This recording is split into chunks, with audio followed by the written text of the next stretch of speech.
High in the misty hollers of Appalachia, where the trees twist like ancient sentinels and the wind carries whispers of long-forgotten secrets, there stands a cabin no outsider dares approach. Inside, a family lived hidden from the world, a family whose very presence cast a shadow over the valley. For years, neighbors spoke in hushed tones, glancing over their shoulders, fearful of even acknowledging their existence. Among them was a young girl, trapped within walls that seemed to hold more than just people, walls that carried whispers, fear, and secrets too dark to name. She saw things no child should ever see, endured nights that would break the strongest hearts, and faced the kind of danger that made even the bravest villagers turn away. And yet, against all odds, she survived. What exactly happened inside that cabin?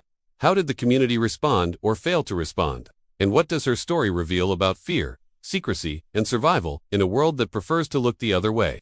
If you love uncovering hidden histories and dark secrets, make sure to like, subscribe, and hit the bell so you never miss an episode. And tell me in the comments, where are you watching from? I'd love to know which corner of the world you're joining us from as we explore the most chilling and untold stories in history. High in the Appalachian Mountains, the world feels different. The trees aren't just trees, they loom like watchful guardians, their roots tangled deep into the soil, their branches whispering secrets to the wind. Mist curls through the hollers, and every bend in the narrow paths feels like it could hide a story no one dares tell.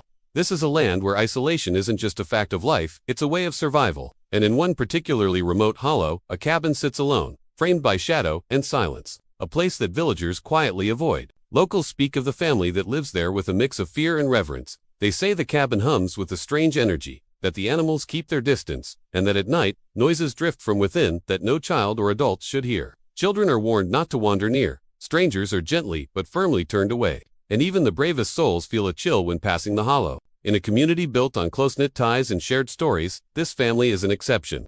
They are a riddle whispered around fireplaces, a cautionary tale framed by the Appalachian Mountains themselves. Every rumor, every glimpse from afar, builds the tension of a place where fear and secrecy have long held dominion. But fear, as it often does, breeds curiosity. Behind the veil of mist and rumor, there is a story, one that is rarely spoken aloud, because even talking about it feels dangerous. The girl, at the heart of this tale, was born into this world of shadow. Surrounded by adults who carried the weight of secrets older than the mountains themselves, the cabin, for her, was both home and prison. The walls bore witness to lives shaped by isolation, superstition, and the unyielding control of a family whose influence extended silently into every corner of the hollow. Yet, even in this world, moments of ordinary life flickered through sunlight spilling across worn floorboards. The scent of the forest carried through a cracked window, the faint laugh of a sibling echoing down a narrow hallway. It is this collision of ordinary life and unspoken terror that sets the stage for what is to come. The mountains keep their secrets well, but they also witness everything. And for the girl who would later survive what no one thought possible, every shadow, every whisper, and every step within those walls was a lesson in resilience, whether she knew it at the time or not. The family in that hollow was unlike any other in the region. Two outsiders, they were a mystery wrapped in whispers, their history almost entirely erased from public knowledge. Neighbors spoke in hushed tones about strange habits and odd routines, and anyone brave or foolish enough to ask too many questions was quickly reminded that some doors were meant to stay closed. Generations had lived in that cabin, each adding layers to its reputation. Some said the father was a man who could command fear without raising his voice, a figure whose glance alone could silence a room. The mother, according to rumor, moved through the home with a cold precision, maintaining control over every corner, every child, every secret. And the children, well, they were rarely seen outside, and even their existence was often questioned. The local community had learned a simple rule: keep your distance. Doors were closed when the family passed, trails were avoided, and conversations about them were whispered only when absolutely necessary. Curiosity existed, yes, but it was buried beneath a heavier feeling: fear. Fear that had been cultivated over decades, passed down like a legacy from the mountains themselves. For the girl who lived inside, the family's reputation wasn't just a story, it was reality. Every day, she witnessed the strict, sometimes terrifying hierarchy of the household. Rules were absolute, punishments were swift, and privacy did not exist. Every glance, every word, every action was observed and evaluated. There was no room for mistakes, and the consequences of defiance were whispered about in tones that made her stomach turn.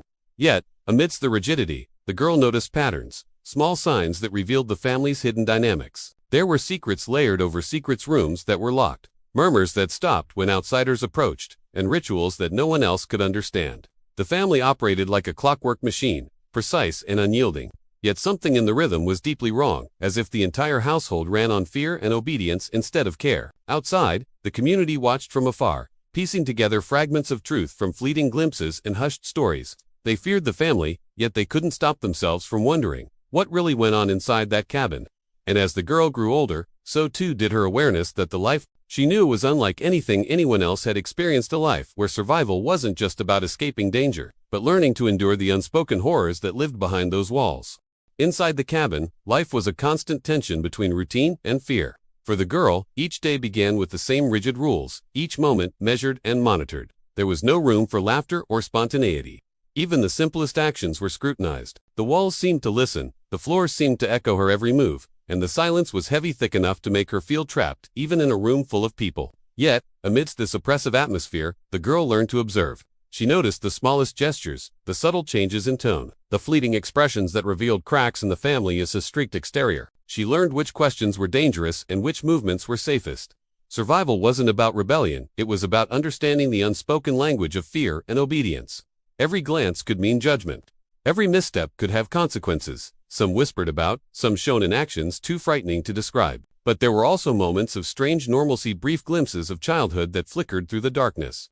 The scent of baked bread, a sunbeam through a dusty window, the soft murmur of the forest beyond the cabin.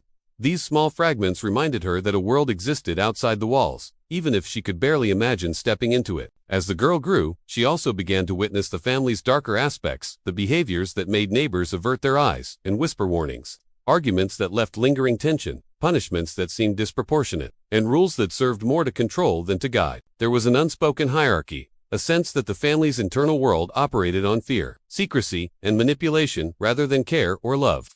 The girl's perspective was a mix of terror and resilience. She learned quickly how to navigate the invisible rules, when to speak, when to stay silent, and how to disappear into the background when necessary. The smallest acts of survival, avoiding notice, hiding her emotions, or memorizing patterns became her lifeline. And yet, she couldn't escape her curiosity. Every locked door, every hushed conversation, every shadow hinted at truths too dark to reveal, and the questions swirled in her mind. What had her family hidden for so long? Why did the world fear them? And, most importantly, how could a child survive in a home that seemed designed to break spirits before they had the chance to grow? It was a life of constant vigilance, a place where childhood was overshadowed by unspoken horrors, and where the girl's survival depended on her ability to see what others refused to acknowledge. As the girl grew older, the shadows inside the cabin seemed to grow with her. Strange incidents, whispered rumors, and unexplained events began to shape her daily reality. Objects moved without explanation. Footsteps echoed in empty hallways, and sometimes the sense of being watched was so intense that even the bravest breath caught in her throat. It was as though the house itself was alive, a silent witness to the family's hidden darkness. Outside, the community pieced together fragments of knowledge. They had heard tales of late-night screams, of children disappearing from view, of whispers that spoke of fear too great to name. Yet, no one dared intervene directly. In these hollers, reputation and rumor wielded power, and the family's influence stretched into the hearts and minds of the surrounding people. The fear was mutual. Locals feared the family, but the family feared exposure, secrecy, and the intrusion of outsiders who might unravel what they had carefully concealed for decades. For the girl, the horror wasn't just the whispers or the strange occurrences, it was the realization that the world outside offered no refuge. Even the neighbors who might have helped were shackled by fear, leaving her trapped in a web where danger and secrecy intertwined. The unseen horror manifested not only in objects or noises, but in the quiet, relentless psychological pressure. Every glance from a family member carried a weight that could crush her spirit. Punishments, though sometimes subtle, reinforced a culture of fear so pervasive that it seeped into her very thoughts. She began to anticipate danger in moments of calm, reading tension in the tilt of a head or the shift of a chair. Rumors of supernatural occurrences and unspoken rituals only amplified the tension. Villagers spoke of the family as if their mere presence could taint a trail or turn livestock strange. The girl internalized these warnings, learning to move carefully, to mask emotions, and to survive in a household where nothing was as it seemed. Yet even amid this darkness, moments of resilience emerged. She observed, learned, and remembered tiny threads of knowledge that would later guide her escape. The tension built like a storm cloud, heavy with impending revelation, and the question that haunted both the girl and the surrounding community remained. What unspeakable truths lay hidden in that cabin? And how long could such a secret remain buried before it shattered everything around it? The mountains held their breath. The girl was learning theirs was a silence that could not protect her forever. The day came when the girl realized that survival meant more than endurance, it meant escape. She had spent years navigating the invisible rules of the household, learning to hide, to anticipate danger, and to endure the oppressive silence. But the walls that once protected her from the outside world now felt like a cage, trapping her in a reality she could no longer accept. Her plan was quiet, methodical, and born from observation. She waited for moments when the adults were distracted, when the rigid routines created gaps she could exploit. Each step she took was calculated. Every sound, every shadow was considered. The mountains themselves became her ally, guiding her path with familiar trails, hidden hollows, and protective undergrowth. It was as though nature itself wanted her free, whispering a promise that survival outside the cabin was possible. When she finally slipped through the cabin door, the outside world was both terrifying and liberating. The air smelled different, filled with freedom, yet tinged with the realization that the secrets she carried could unravel her life or those who helped her. Word spread quickly. The girl's arrival into the wider community shattered the carefully maintained secrecy. Questions followed. What horrors had occurred behind those walls? How had one child endured such a household and lived to tell the tale? The locals who had once whispered in fear were now forced to confront the reality of the family they had avoided for generations. Authorities, neighbors, and distant relatives began to piece together fragments of the truth. The family's control, once absolute, faltered in the face of exposure. Stories emerged, some mundane, some terrifying, all contributing to a portrait of a household steeped in fear and secrecy. Yet, amidst the shock and horror, the girl's survival became a symbol. It was proof that even in the darkest of places, resilience, intelligence, and courage could carve a path to freedom. Her story did not end with escape. It sparked conversations, investigations, and a reckoning with the family that had relied on silence to maintain power. The mountains no longer hid their secrets as effectively, and the hollers themselves seemed to breathe a little easier. The girl had survived what no one thought possible, and in doing so, she turned whispers of fear into lessons for generations to come. Years passed, and the girl's story became more than just a personal tale. It became part of the Appalachian lore. Villagers still spoke of the hollow in hushed tones, but now there was a new element to the whispers.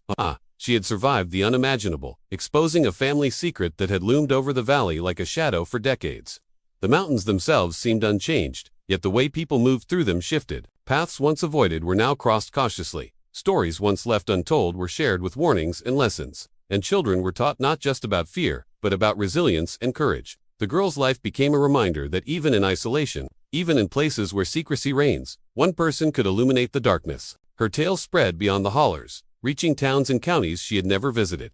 Reporters, historians, and folklorists documented what she endured, each retelling emphasizing different aspects: the family's cruelty, the girl's endurance, the community's silence. Yet, every version carried the same central truth: survival was possible, even when all odds seemed stacked against you. Time softened some of the horror, but never erased it. The girl grew into adulthood carrying the memories of her past, but also a profound understanding of human resilience. She became a quiet advocate, ensuring that stories of fear, secrecy, and survival were remembered, not sensationalized, but honored as lessons in courage. The Appalachian Mountains, with their rolling hills and hidden hollers, still hold their secrets. New families move in, old cabins are abandoned, and the forest continues to watch silently. Yet the girl's story lingers, like a ripple across the water, a reminder that even in the most isolated places, darkness can exist, but so too can light, courage, and the unbreakable human spirit. In the end, the legacy of that hollow is twofold. It is a warning of what silence and fear can allow, and it is a testament to the strength of those who dare to survive, speak, and change the narrative.